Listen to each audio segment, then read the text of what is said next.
2 years ago, I made my first video on vibrant visuals, which back then didn't actually have any name at all. It was leaked by the Minecraft community and didn't look very good. In order to test this, you had to download some third-party software, known as the Beta Render Dragon, followed by Mojang and Minecraft finally making the announcement that some form of shaders would be coming to Minecraft Bedrock Edition and it would be built in. This was then known as the Deferred Technical Preview. The fancy name for this is now known as Vibrant Visuals. So after Mojang taking away shaders for Minecraft Bedrock Edition for 2 years, and the journey starting like this, to now Minecraft Bedrock Edition players having the power to turn on vibrant visuals and enjoy a shader-enhanced Minecraft experience. Let me teach you everything you need to know about Minecraft's latest feature. So just so you know, vibrant visuals is the exact same as the Deferred Technical Preview. It is just the fancy name for the Deferred Technical Preview because, of course, vibrant visuals from a marketing standpoint sounds a lot better than a Deferred Technical Preview, don't you think? Let it be noted, if this is your first time hearing about vibrant visuals and shaders on Minecraft Bedrock Edition, it is still in experimental. That means if you would like to test this for yourself, you have to be in the latest beta and preview, which is the version 1.21.80.25 or above.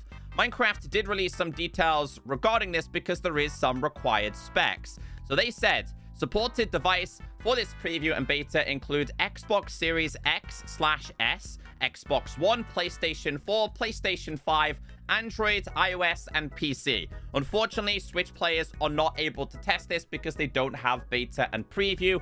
And of course, the higher rated platforms like a PlayStation 5 or Series X is going to have a lot more power compared to a PlayStation 4 or an Xbox One. These are the required specs. If you don't have these, it's simply not going to work for you, unfortunately. So let me take you on an incredible journey that started over 600 days ago. Let's see what Minecraft have been doing all of this time. Let's start from the beginning. How do you turn this on? If your device is supported, it is an experimental toggle. It has to be enabled. Go into play.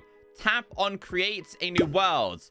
Create your new world, and at the bottom of that, you are going to see the experiments. We have the village trade rebalancing, drop to 2025, which is the summer drop, the newly introduced locator bar. Then we have graphics, change the way your world looks. Vibrant visuals has to be turned on. Now, what a lot of people don't know is that you can improve this even more via the experimental features. If you turn on the Render Dragon features for creators, which requires a PBR-enabled resource pack, by the way, it doesn't, you can experience better lighting.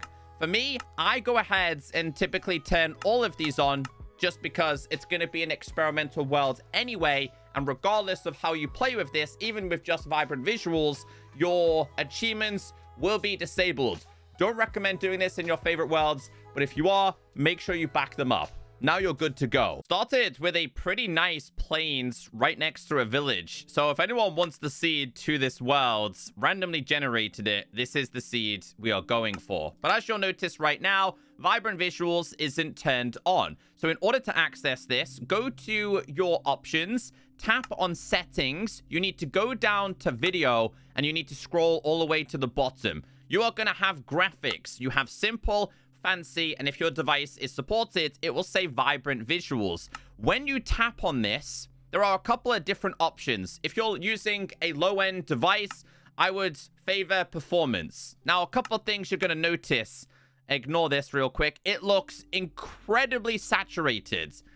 Now, this can be customized. Some players might like the oversaturated experience. One thing I do like, though, is the pixelated shadow experience. It's quite impressive. So let's go ahead and just alter the basics here, right? So we'll keep this from the performance enhancement to favor visuals. Now, this is gonna bump all the way up here, and things are slightly better. They're still not perfect, and I honestly think a solid 95% of players are going to customize this to their own satisfaction.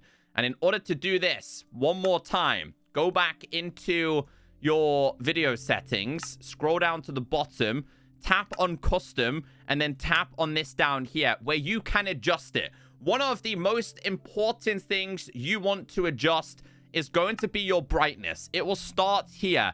You want to rapidly reduce this to where this creeper is barely visual. It might take you a couple of times to kind of find the cleanest points that you like. I kind of don't mind this too much.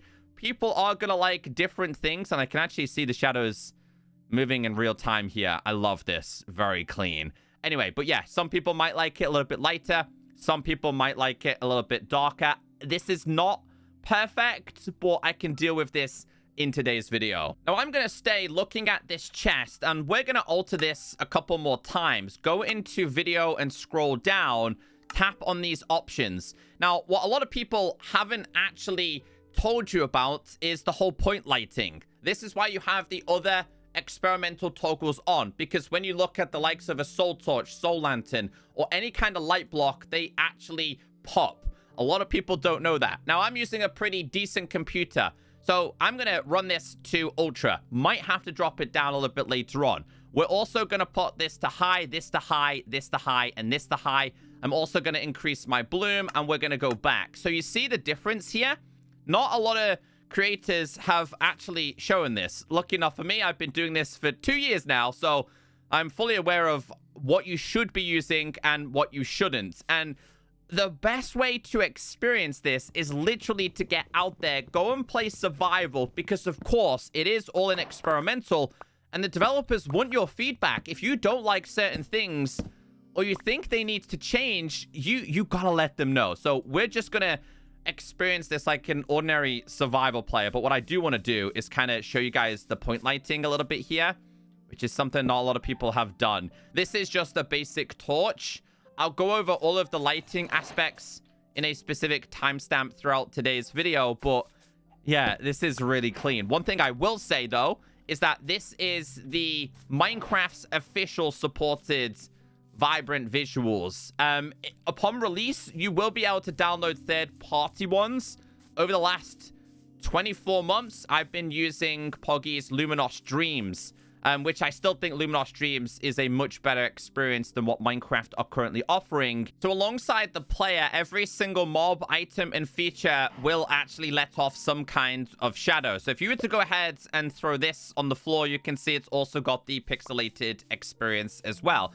Now, I've seen a couple of other YouTubers check this out, and they've said the water experience looks fantastic when you're on the surface, but if you get inside of it, it's not so great. So I kind of wanted to experience this firsthand. I absolutely love the pixelated shadow on the player, though. I don't think we've had this from any other experience as of yet, but I kind of want to see what it's like. So there is gonna be, and there is, a lot of limitations and issues. The further you go down, I mean, it does make sense, because if you were to experience this in real life, the further you go down, obviously, visual appearance isn't going to be as clean, but I think it's a little bit too extreme. And this is something I do expect Mojang and Minecraft to touch on going forwards.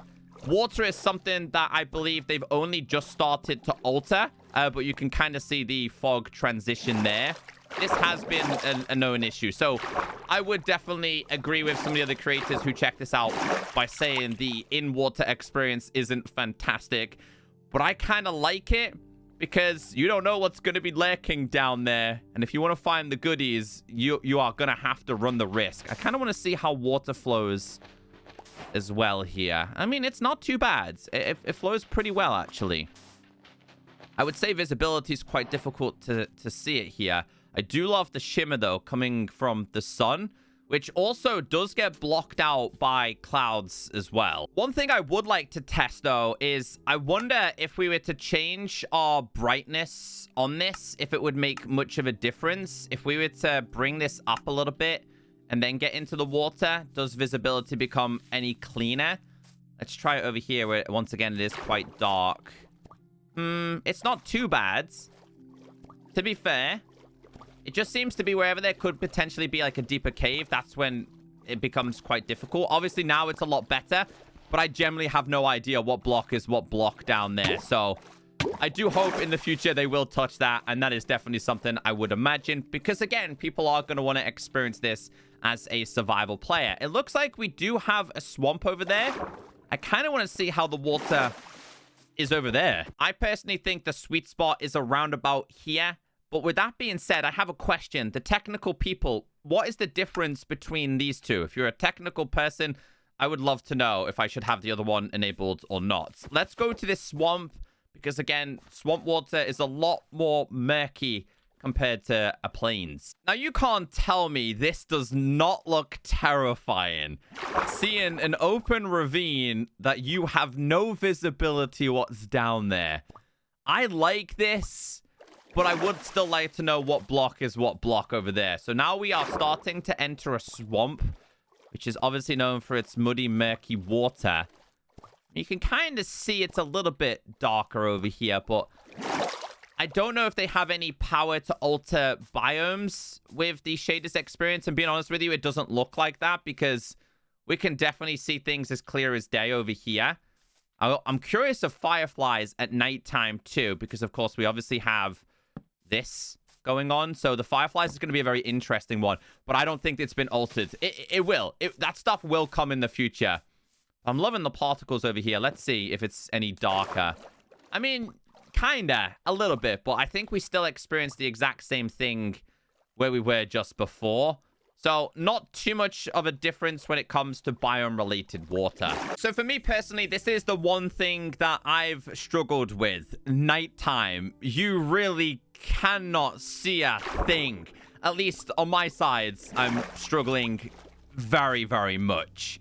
It doesn't look like the likes of your zombies and creepers have any kind of lights on their eyes, which is something that obviously the shader pack creators will have the power to alter. Let's go ahead and kind of extend these a little bit. I will focus a lot more on the whole lighting situation in a different part of today's video, but you can see what I mean when it comes to the lights.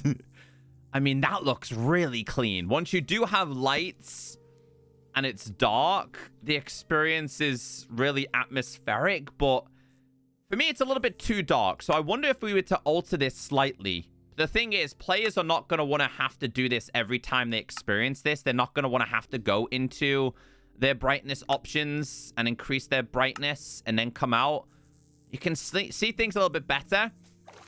So there must be a sweet spot, because I think now the lights don't look as good as they did when it was much darker before. But obviously with it being moonlit, I can now see things a little bit more clearly. Also, a lot of people were saying, hey, when you walk around with torches, does the light follow you? No, that's like a modded experience. Dynamic light is not built in. Look at the pixel on the chicken there. The dynamic light is not built into the shader experience. I just realized, dude, the lighting with the custom light sources is brilliant. But yeah, you're just going to have to find a sweet spot. What I will say with this, though, with the atmospheric light here, I do feel like I'm in a swamp. It's like really foggy and murky, and you don't know what's going to be lurking behind the trees. Another perfect example here is as the sun rises, the morning dew on the top of the surface under the trees looks really impressive. Biomes like swamps, tigers, jungles with this experience looks amazing, and you'll spend so much time just admiring the trees and the lighting. Seeing the sun appear over the top of the trees is one of the coolest experience with vibrant visuals. I went ahead and bumped everything up to ultra. I'm trying to find myself a jungle just so you can experience what it's like through the treetops. The water seems a lot calmer in this location, less of a reflection, but that should change. But you can kind of see the rays are starting to sneak through. The god rays are the best in bigger biomes, where visibility when you're in them isn't great. But as the sun tries to peek through every single branch, yeah, you can't tell me that doesn't look amazing. I think the Minecraft community is going to truly love this when it fully releases. Let's have a little look inside the water here. Still very, very murky, but that's got to be dirt, yeah. But I mean, it's still nice to experience, right? Let's go a little bit higher. That seems to happen every time, though. But look at the reflection on the water. Look at those reflections. Oh, that's... Yep, we got somebody here to ruin the day. Is he got a trident? Is that a baby with a trident? I don't think it is. He just wants to steal the show here. But yeah, the reflections, I bumped them up a little bit. The ultra. Just wanted to kind of see what it would be like on my device. And to be honest, while I'm recording, it's actually not too strenuous. I think the sweet spot, though, would probably be high. I don't think you need to be running everything in the ultra. Let's get away from these mobs real quick. I'd like to run you through all of the times of day, starting with sunrise. As I did show you before, looks very clean. And honestly, this feels very vanilla-esque, which is definitely a nice experience. If we do /time set and we do this today, like I said, this is probably the best. I think it's a perfect balance between, well, day and less brightness and things going crazy in terms of everything feeling oversaturated. This is my favorite experience. I love the reflections on this. And then we go to /time set and we do noon. This is where things are very, very bright. I think this needs to be scaled down overall for all of the Minecraft experiences. But if we do /time set and we do sunset, let's see what this one's like. Also very pretty as well. I think regular day and sunset are a very nice ambient experience. /time set night. Remember, players are... Oh, wait, to be fair, nighttime isn't too bad. Another perfect balance, just like the sunrise as well. What I would like to have in the future, though, is just the power to have beautiful water and things like that, rather than having everything kind of insane. I got a bunch of mobs chasing me here. And then, obviously, we got /time set. And if we do midnight, obviously, finding shelter in a village has never been so meaningful. Because outside, yeah, visibility's very, very difficult here. But to be honest, though, in this location, not so much. Not so much. So when you are in a very, very, like, bogged down, hard visibility biome, you definitely see the differences compared to being in the likes of a village. Another biome that really pops, in my opinion, is going to be like the iceberg, especially with the likes of the shadows. But just the reflections on this. Once again, water visibility is not very clean on this. But you'll see as the sun starts to rise, you'll see, obviously, these pixelated sun particles on the ice, which again looks very, very clean. If we go over here, obviously it's going to slightly change just because we are covered by clouds. Personally, a flower forest is one of my favorites just because it has so many different shadows and is one of those biomes that you will encounter on quite a regular occurrence. Now, with that being said, I am going to go to the likes of the Lush caves and the ancient cities. But I think what I want to do now is go over all of the lighting just to show you how impressive it can be when you have the other deferred technical preview settings toggled. I have just noticed when it is nighttime, it's very easy to find yourself the firefly bush. Anyway, let's go over the light sources. You guys can be the judge on what looks good and what doesn't. Expect this to change when it officially releases. This one being your campfire, and this one being the soul. Now, it doesn't look like these have been altered in the same way as the regular torch and a soul torch, which I'd like to place next to water here. So this one looks really clean, and in a cave also pops very well. So these are your regular ones. And then if we check out the soul, this one's also quite impressive here. And obviously you can see the visual difference here in the light as to what this is letting off compared to this one. And you can actually see it in the water as well. So a couple of different torches down here would be very, very nice. I actually don't know what fire is going to look like. Looks like more of a deeper red/orange there. These ones, obviously, you've seen these before. Not popping as of right now. How about a redstone torch then? Oh, now that is clean. Now that is very, very clean. I kind of like it. Never thought I would enjoy redstone torches as much. And what about torch flower? I don't think this has been altered. Yeah, so it looks like, again, players will have the power with packs in the future. But you can see how beautiful these ones look. Also forgot that they do look relatively bright in your hand as well. Frog lights was something that Mojang had quite a lot of problems with from when I was doing a lot of experimenting. They were always a little bit too bright and didn't stand out as much. Let's go ahead and make ourselves a beacon real quick here. Have a little look at the light. So, I mean, it is relatively bright there. Let's do /time set and back to midnight here. But it doesn't seem to be popping out as much. Frog lights, they do. Color-wise, let's see if the colors do here then. Can you see the difference in color there? Now, I am colorblind, so some colors I do struggle with. But I don't see too much of a difference there. Like I said, frog light was something that they did have some issues with. Now, what about if we were to bury this in the ground versus just regularly placing it down? Not too much of a difference there. And then lanterns and soul lanterns are very similar to your torches. So this one is being the lantern, and this one's being the soul. So you can see here, they obviously have very distinct colors, very big differences. And a jack-o'-lantern. That one doesn't seem to be like I remember. Try our luck with the glowberries. There we go. Now that does look very impressive, which gives me very high hopes for a lush cave. Redstone block does not light up. So with this, we're going to have to put this in the ground with this on top. Not really a distinct red color. Repeaters and comparators, no lights on them. Maybe they have to be turned on or something along them lines. But I don't think they are custom inside of this at all. I mean, maybe slightly. Sea pickles. Obviously, these need to be in some form of water, and you will see some kind of brightness with these ones. Let's try this. I mean, kinda. Not great. End rods is another one. They're quite bright. I also wanted to see what the end crystal would look like as well. No, that one doesn't. And then one more thing I would like to try here is going to be the likes of a furnace. Let's grab some coal and put some of this inside of it.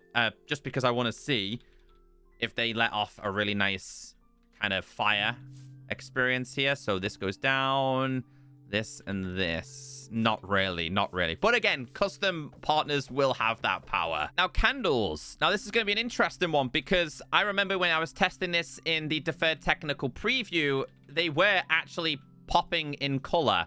I don't think we missed too much. I also want to see kind of the XP as well. But I do apologize. Let's not forget lava. It's the biggest source. But we will go to, of course, the Nether and see what it's like in that destination. / time set back to midnight. Let's see what the XP looks like. Not too bad. No, not kind of bright, but we'll see these here. So we'll light these. I'm going to light the red ones over here. Let's see, because... Oh, no, that's not what I wanted to do. That is not what I wanted to do. We want to do this. This versus this. I think so. I think I'll be able to tell this with, like, purple. Does it have, like, a purpley glow? No, it doesn't. It doesn't. So maybe not.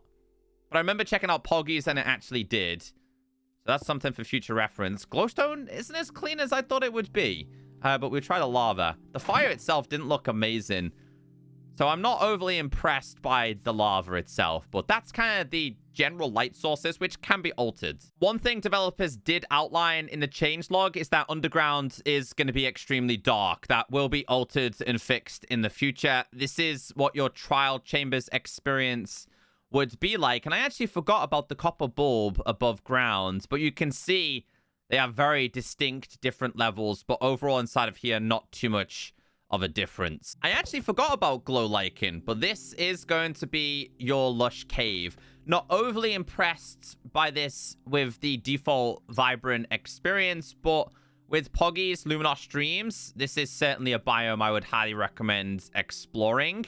Don't get me wrong, though. Oh, look at the glow squids. They look all right. Things do stand out a lot better, but you can see how water kind of looks like glass on this occasion. But remember, it is all in experimental, and a lot of things are going to change. The Deep Dark is definitely one of those biomes you have to experience. Obviously, right now, it's really, really dark. But because of the soul lanterns and torches down here, things look very atmospheric and quite creepy. Let me see what this is like if we were to turn on like a night vision potion. I mean, oh, look at that. Look at that. Feels like a back room's like a light is flickering. That's the way you need to go kind of thing. Fire as well. So these biomes will improve over time. I'm looking forward to following the vibrant visuals as we get more changes. One thing I have not experienced, though, is I haven't checked out the Nether. And I have not checked out the ends. And I know when I did my beta video on the vibrant visuals, look how clean that looks, like a disco room. You guys really wanted me to check out the different dimensions. I like it, but I also don't. Obviously, this is not perfect and probably hasn't been touched by developers much. So what we will do is I'll grab some milk and just have the normal experience here. But I kind of like the fog there. That fog looks really cool, especially here as well. This is a nice location to be. But the lava didn't necessarily impress me in this. Okay, I can't even see my hand. It's that dark. No, this is cool. This has a lot of potential going forward. What's it like down here towards the actual lava? This is obviously being the basalt deltas, the deltas in general, but I mean, not too bad. I think the fog has so much potential to completely transform Minecraft to have that really eerie experience. Right now, though, in survival, this would be quite difficult, if I'm honest with you, but yeah, it's still nice to see it, especially since you guys were asking me in the comments. I wonder when we light this portal, if the frames are going to pop a little bit here. No, sadly not. Sadly not. I've been so spoiled with Luminos Dreams that I feel like everything needs to be as good as that. Oh, wow. Okay. Let's get out of here before we go and visit Jean. Yeah, this is also... Ooh. Ooh. Didn't like that at all. But, yo, check out the Ender Dragon. Now, this is also another place that hasn't been... Yeah, it's got issues. I was expecting that, to be honest with you. Although the crystals look a lot better than they did when I was checking them out here. Yeah. I wonder if we were to do /kill at E. I kind of want to see what this is going to look like inside of here. But this is going to glitch out, obviously, aspects in areas that they just have not visited yet. Which, again, makes things very difficult for survival players. That looks really clean, though, especially with the torches and the egg just popping off there as well. I imagine that would be the same for finding yourself an end city. Yeah, as expected, they do stand out. I wonder if we can see any more nearby then. Not quite. So it could be a cheat code as of right now to find yourself, like, the end cities. But overall, it does not like it in this destination. And I can easily find myself the way to get out of here. All I can say is things have definitely improved compared to the first time we checked this out 2 years ago. We're not quite there, but we are nearly there. That being said, let me know what you think about Vibrant Visuals. Give it a try for yourself. And as this gets updated... Oh, there's a bug right there. I'll be sure to keep you all updated. Have a fantastic day, and I'll see you all in the next video.